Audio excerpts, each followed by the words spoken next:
بسم اللہ والحمدللہ والصلاة والسلام علی ابی القاسم محمد ابن عبداللہ خاتم النبیین۔ روزمرہ زندگی کے کسی عام دن کا ذہن میں ایک خاکہ لایا جا سکتا ہے جب کوئی ٹریفک میں اچانک راستہ کاٹ لے، یا دفتر میں کوئی ساتھی کسی اور کے آئیڈیا کا کریڈٹ لے اڑے، یا کوئی مالی لین دین میں وعدہ خلافی کرے۔ اور ایسے میں انسانی جبلت فوراً غصے، محاذ آرائی اور اپنا حق ہر قیمت پر وصول کرنے پر اکساتی ہے۔ بالکل، لیکن کیا یہ ممکن ہے کہ زندگی میں ذہنی سکون، سماجی اثر و رسوخ اور معاشی کامیابی کا سب سے بڑا راز اس جبلت کے بالکل برعکس رویے اپنانے میں پوشیدہ ہو؟ جی ہاں، بالکل ممکن ہے۔ تو آج کے اس تفصیلی جائزے میں ہم اپنے ذرائع کی مدد سے ایک ایسے ہی حیران کن اور گہرے تصور کا مطالعہ کر رہے ہیں جسے عربی میں السماحت کہا جاتا ہے۔ لغوی اعتبار سے دیکھا جائے تو لفظ سماح کا مطلب محض روانی، نرمی اور آسانی ہے، لیکن اس کی اصل طاقت اس کے عملی اطلاق میں ہے۔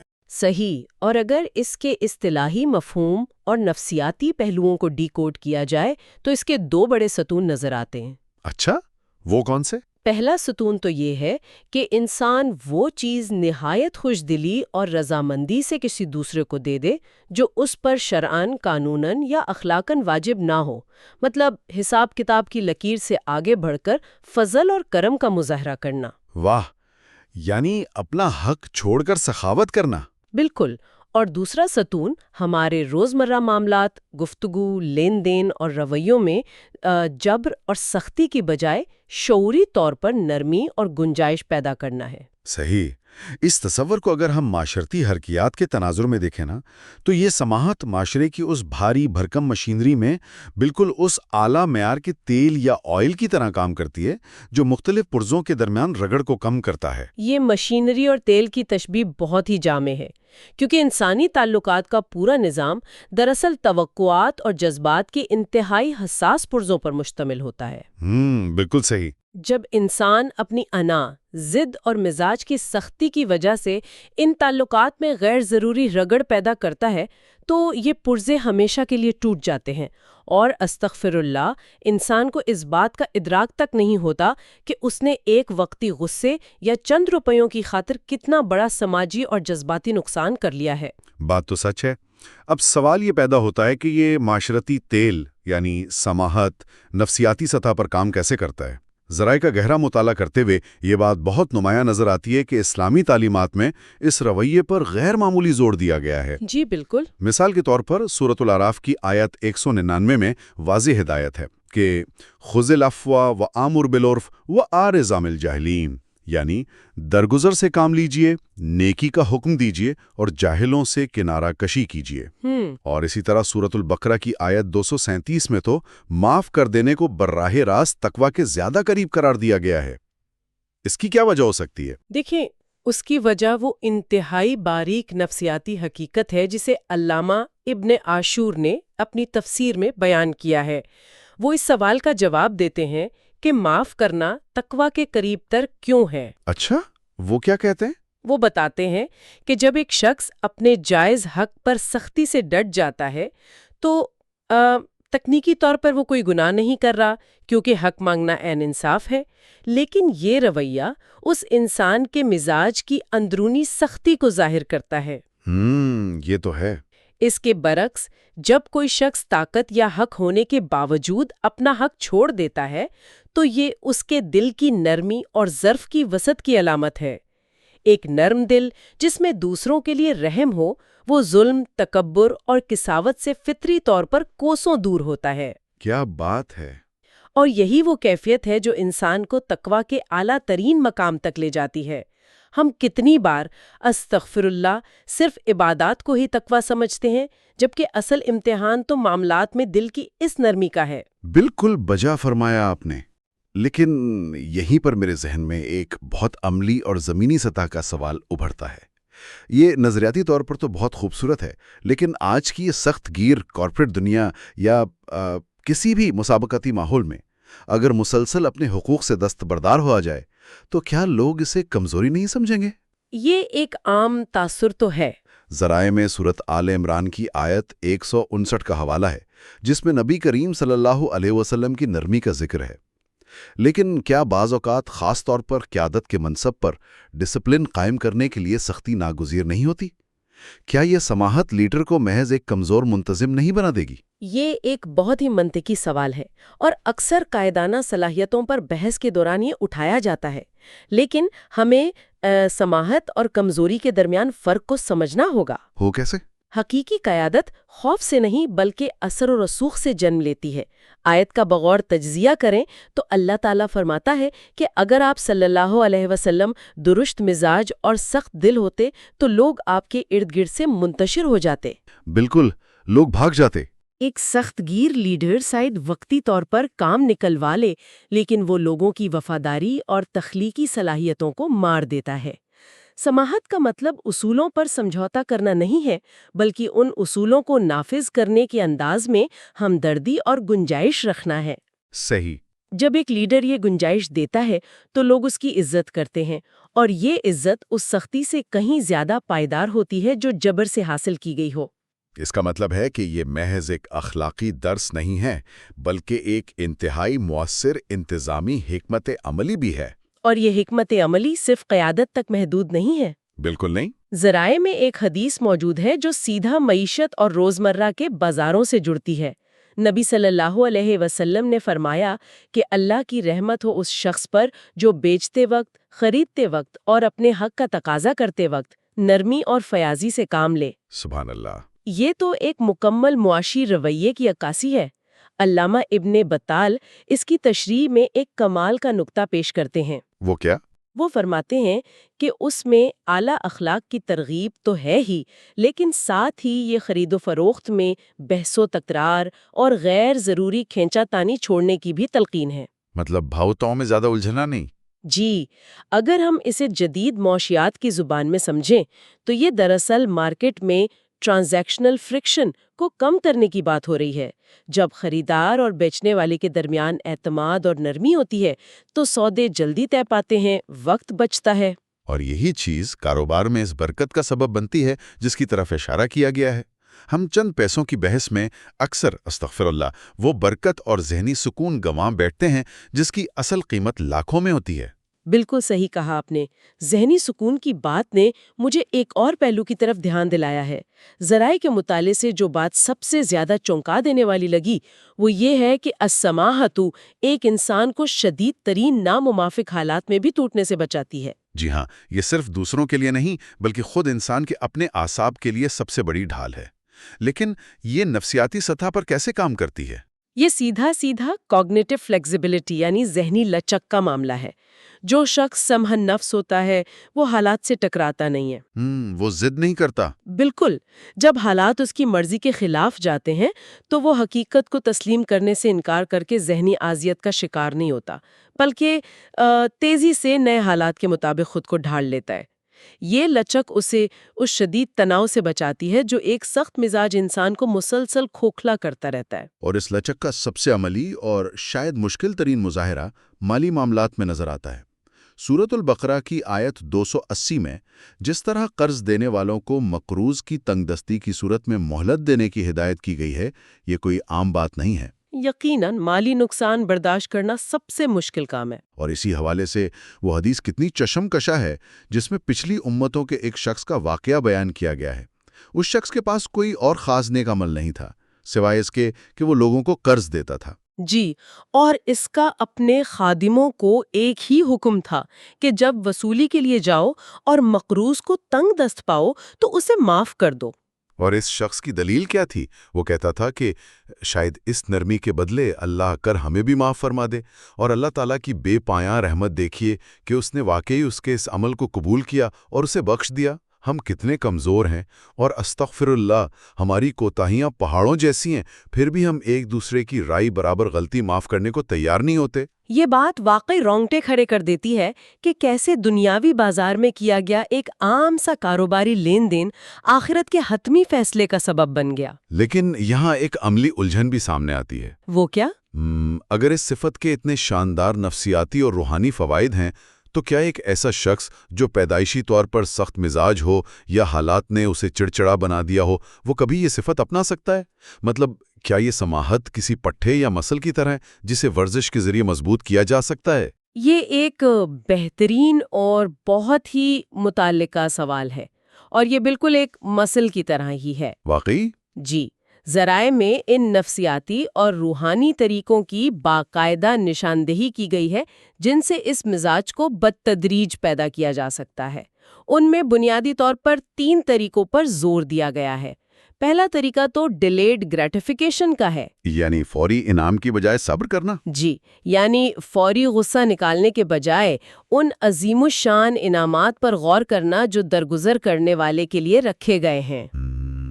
یعنی جب انعام بہت بڑا ہو تو وقتی مشقت برداشت کرنا اور اپنی انا کو کچلنا آسان ہو جاتا ہے۔ اور دوسرا طریقہ کیا ہے؟ دوسرا طریقہ اس کے بالکل برعکس ہے، یعنی سخت گیر اور چڑچڑے مزاج کی قیمت اور اس کے نقصانات کا بغور مشاہدہ کرنا۔ اچھا، نقصانات پر نظر رکھنا۔ وہ سماجی تنہائی کا شکار ہو رہا ہے، بلڈ پریشر اور ذہنی الجھنوں میں مبتلا ہے اور لوگ اس سے کترانے لگے ہیں، تو استغفر اللہ، یہ احساس زیاں اسے خود بخود اپنے رویے پر نظر ثانی کرنے اور نرمی کی طرف مائل ہونے پر مجبور کر دیتا ہے۔ یہ تو بہت زبردست بات ہے۔ اور پھر تیسرا طریقہ کون سا ہے؟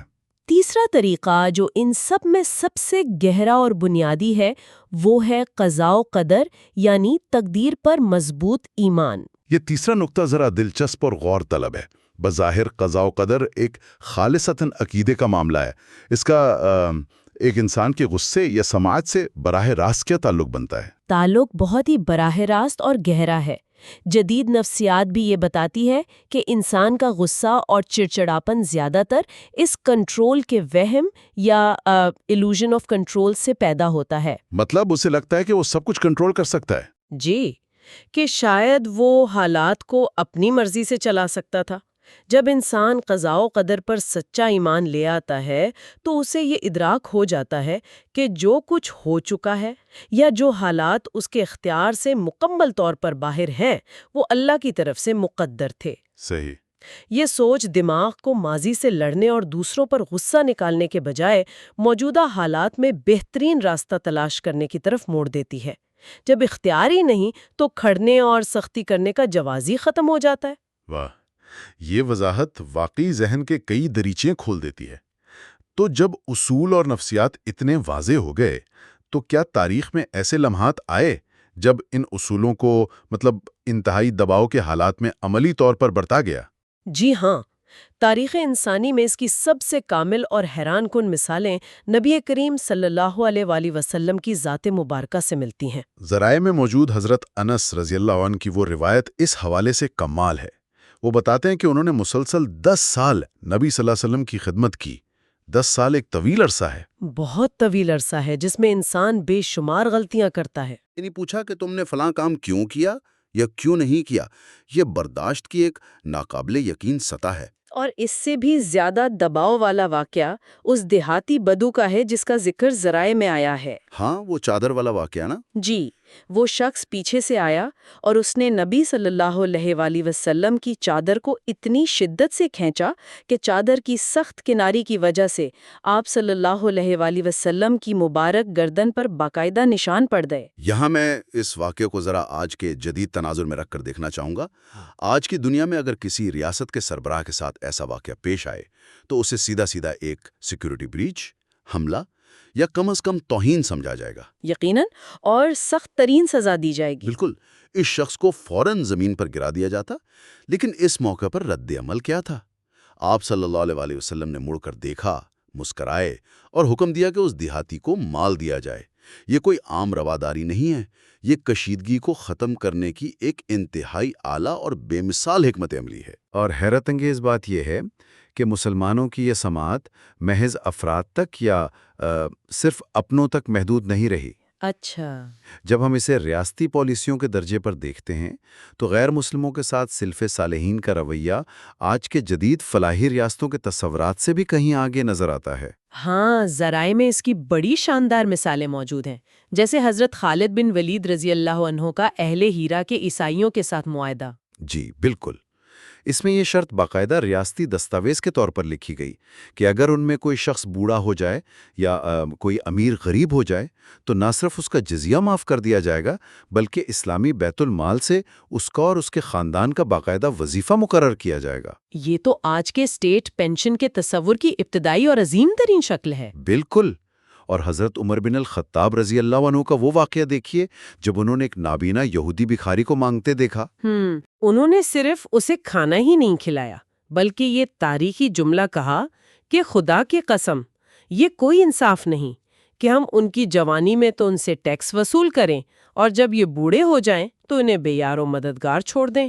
کیا بات ہے! یہ ایک واقعے سے ریاست کی اقلیتوں کے حوالے سے پوری سوشل سیکیورٹی کی پالیسی تشکیل پا گئی۔ اسی تسلسل کو آگے بڑھائیں تو خلیفہ حضرت عمر بن عبدالعزیز رحمہ اللہ کا دور سامنے آتا ہے۔ ایک ذمی عیسائی نے ان کے دربار میں آ کر کھلے عام شکایت کی کہ پچھلے خلیفہ ولید کے بیٹے عباس نے، جو کہ شاہی خاندان کا فرد تھا، زبردستی میری زمین چھین لی ہے۔ اور پھر کیا ہوا؟ حضرت عمر بن عبدالعزیز نے جب تحقیق کی اور بات سچ ثابت ہوئی تو انہوں نے اس شاہی فرد سے زمین واپس لے کر اس اقلیتی عیسائی کے حوالے کر دی۔ یہ قانون کی حکمرانی اور سماحیت کی وہ معراج ہے جسے دیکھ کر استغفر اللہ آج واقعی دل کانپ جاتا ہے کہ آج جب ہم طاقت کے زور پر ظلم اور اداروں کی جانبداری دیکھتے ہیں تو اندازہ ہوتا ہے کہ ہم ان عظیم روایات سے کس قدر دور جا چکے ہیں۔ یہ سب تاریخی شواہد ثابت کرتے ہیں کہ یہ محض چند افراد کے حسن اخلاق کے قصے نہیں ہیں، بلکہ خود اسلام کے بنیادی مزاج اور اس کے ادارہ جاتی ڈھانچے کی بنیادی آسانی اور نرمی پر رکھی گئی ہیں۔ 100% درست۔ قرآن مجید میں اللہ تعالیٰ کا واضح اعلان ہے، یرید اللہ بکم الیسر ولا یرید بکم العسر، یعنی اللہ تمہارے ساتھ آسانی چاہتا ہے، تنگی نہیں۔ دین کا پورا ماڈل ہی اسی وسعت پر کھڑا ہے۔ اور شاید اسی لیے نبی صلی اللہ علیہ وسلم کی وہ سخت تنبیہ ذرائع میں نقل ہوئی ہے جس میں فرمایا گیا ہلک المتنطعون، یعنی دین میں بے جا سختی، بال کی کھال نکالنے اور غلو کرنے والے ہلاک ہو گئے۔ اور آپ صلی اللہ علیہ وسلم نے یہ بات 3 مرتبہ دہرائی تھی۔ جی بالکل، اور اس کی عملی جھلک ہمیں حج جیسے بڑے اجتماع میں نظر آتی ہے۔ خطبۃ الوداع کے موقع پر لوگ مختلف ترتیب کی غلطیوں کے بارے میں پوچھ رہے ہیں، کسی نے پہلے قربانی کر لی، کسی نے بال کٹوا لیے، اور آپ صلی اللہ علیہ وسلم ہر ایک کو مسکرا کر فرما رہے ہیں افعل ولا حرج، یعنی کر لو، کوئی حرج نہیں۔ یہ اس بات کا ثبوت ہے کہ دین کا نظام انسان کی فطری غلطیوں اور کمزوریوں کو جذب کرنے کی پوری صلاحیت رکھتا ہے۔ اور دین کی اسی وسعت اور فیاضی کا عکس ہمیں ان اشعار میں بھی ملتا ہے جو ہمارے ذرائع کا حصہ ہیں۔ امام شافعی رحمت اللہ کا وہ مشہور شعر انسان کی شخصیت سازی کے لیے ایک مکمل گائیڈ ہے۔ وہ جس میں وہ پہاڑ کی طرح ڈٹنے کی بات کرتے ہیں؟ جی، وہ نصیحت کرتے ہیں کہ مصیبتوں کے سامنے پہاڑ کی طرح ڈٹ جاؤ، لیکن تمہاری اصل پہچان، تمہاری حقیقی صفت سماحت، درگزر اور وفاداری ہونی چاہیے۔ اور اس شعر کا جو اگلا حصہ ہے نا، وہ سیدھا دل پر دستک دیتا ہے۔ وہ فرماتے ہیں کہ اگر لوگوں میں تمہارے عیب بہت زیادہ ہو جائیں اور تم چاہو کہ ان پر کوئی پردہ پڑ جائے تو سخاوت اور فیاضی کی چادر اوڑھ لو۔ بہت خوبصورت بات ہے۔ کیونکہ انسان ہونے کے ناطے ہم سب خامیوں کا مجموعہ ہیں، اور سماحت وہ واحد خوبی ہے جو ہر عیب کو ایسے چھپا لیتی ہے جیسے کوئی انتہائی مضبوط پردہ۔ آج کی اس تیز رفتار زندگی میں ہم روزانہ کتنی ہی غلطیاں اور زیادتیاں کرتے ہیں، اور استغفر اللہ، ہمیں اس بات کا شدت سے احساس ہونا چاہیے کہ دوسروں کے ساتھ کی گئی ہماری یہی نرمی کل ہماری اپنی کمزوریوں پر پردہ ڈالنے اور بخشش کا سامان بن سکتی ہے۔ بالکل۔ اگر میں اس طویل اور گہرے جائزے کی تمام کڑیوں کو جوڑ کر ایک حتمی خلاصہ پیش کروں تو ہم کہہ سکتے ہیں کہ سماحت محض ایک مستحب اخلاقی صفت نہیں ہے، بلکہ یہ زندگی کو کامیابی اور سکون سے گزارنے کا ایک مکمل آپریٹنگ سسٹم ہے۔ ایک آپریٹنگ سسٹم، واہ! جی، یہ سسٹم فرد کے ذہن کو غیر ضروری تناؤ اور کنٹرول کے وہم سے آزاد کرتا ہے، معاشرے میں وہ لچک اور رواداری پیدا کرتا ہے جو مختلف مزاجوں کو جوڑے رکھتی ہے، اور سب سے بڑھ کر یہ اللہ کی اس وسیع رحمت کو متوجہ کرتا ہے جو انسان کی آخرت کی حتمی کامیابی کی ضمانت ہے۔ یہ واقعی ایک انتہائی جامع اور بصیرت افروز خلاصہ ہے۔